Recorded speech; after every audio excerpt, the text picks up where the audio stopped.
হাওড়া ব্রিজের একেবারে শেষ প্রান্তের নিচেই আপনারা দেখছেন যে ফুল বেচাকেনা হচ্ছে এবং এখানে ফুলের যে একটি সমারোহ আপনারা দেখতে পাচ্ছেন।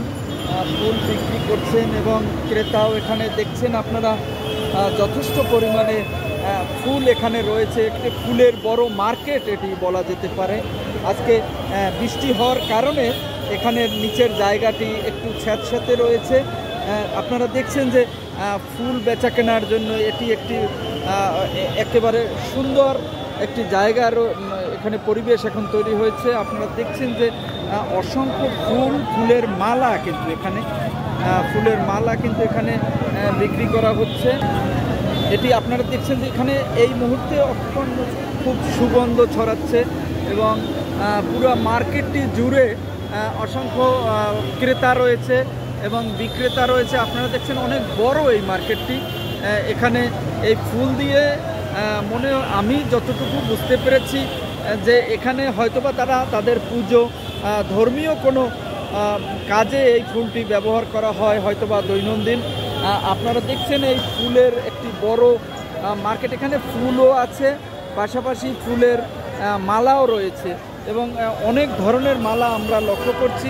আপনারা দেখছেন এই যেই জায়গাটি এটি হচ্ছে যে হাওড়া ব্রিজ। এই ব্রিজ থেকে একটু নিচে নেমেই দেখতে পারবেন এই মার্কেটটি, ফুলের মার্কেটটি রয়েছে এবং এখানে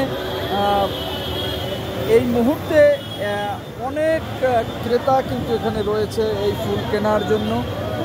আপনারা দেখছেন যে সবাই দাঁড়িয়ে আছে এবং সারিবদ্ধভাবে তাদের মালাটি এখানে ফুলের মালা এবং ফুল তারা সাজিয়ে রেখেছে এবং এখান থেকে তারা কিনছেন। কেনার পরে হয়তোবা এই মালা দিয়ে তাদের যে ধর্মীয় পূজা পার্বণ আছে সেগুলোই হয়তোবা তারা এই মালাগুলো ব্যবহার করবেন।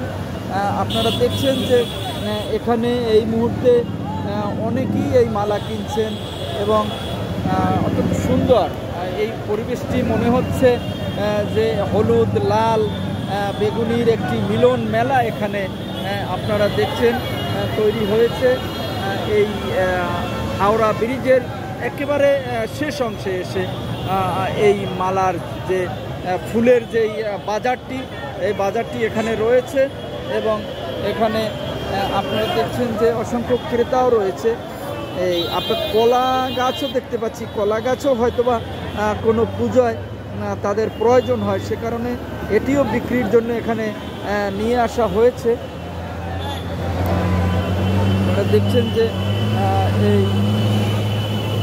এই বাজারটি আপনারা দেখলেন, ফুলের বাজার। আজ এ পর্যন্তই।